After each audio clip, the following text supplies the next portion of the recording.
Stop letting your mind jerk you around. Are you leading your mind, or is your mind leading you?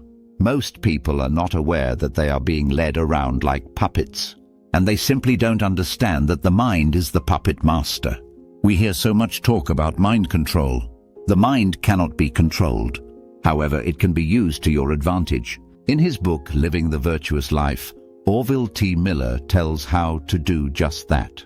In his book, he lists 20 spiritual practices that is available on Amazon, which he claims will help you take your life off autopilot. He says that most people aren't aware that they're living their lives on autopilot. They think that they are in control when actually the mind is running things. They believe they are the mind. In his book, he has a chapter on awareness. He calls awareness the superpower of all superpowers. He goes on to actually call awareness a spiritual practice. It's a learned practice available to all who attempt to control the mind. In his book, he talks about meditation and its role in mind control. He uses that as an attempt to prove that the mind cannot be controlled. Here's a practice you can try yourself to see how you score on controlling your mind. This works especially well if you have never tried meditation before. It will prove just how intrusive the thoughts of the mind are. So find a quiet place to sit, close your eyes, and concentrate on your breath. Breathe in and out 5 times, noticing only your breath. And then, for the next minute, try to keep all thoughts out of your head.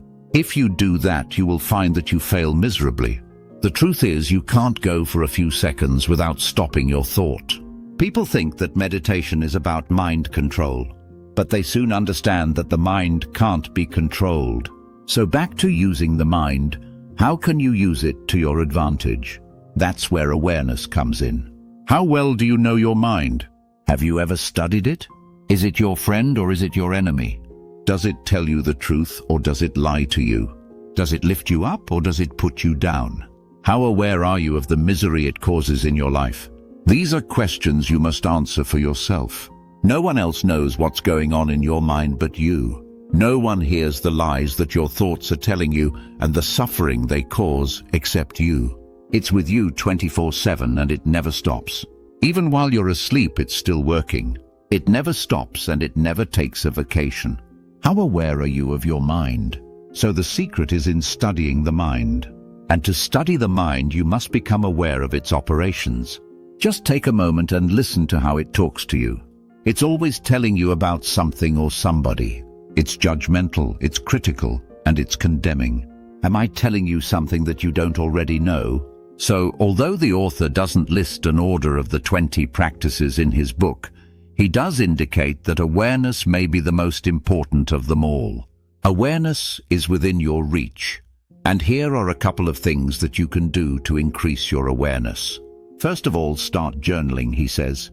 Creating a daily journal doesn't have to be hard. He suggests just getting a composition notebook to start. And once a day, put in 3 things you are grateful for that day.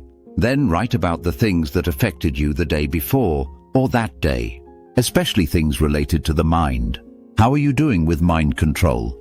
When did you lose control? Write about your emotions because they are a direct result of your thoughts. The key to the journal is reading the next day about what you wrote the day before.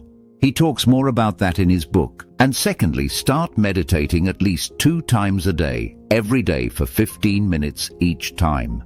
If you don't know how to meditate, listen to how simple it is. There are many ways to meditate, as you probably already know. If you go online, you see many meditation apps and they're good. But here's the simple one that you can do to start. Instead of trying to keep thoughts out of your mind as you did in the test exercise earlier, you're going to allow the thoughts to come through your mind. Don't try to stop them, just let them come. Don't allow yourself to engage with them. Just notice them and let them pass through. If you do this practice 2 times a week, I guarantee within the week you will notice that you are becoming more aware of your thoughts. You will begin to think about what you're thinking about. Get it? To learn more, subscribe and share this video with someone who may need it. Also go to Amazon and order the book Living the Virtuous Life by Orville T.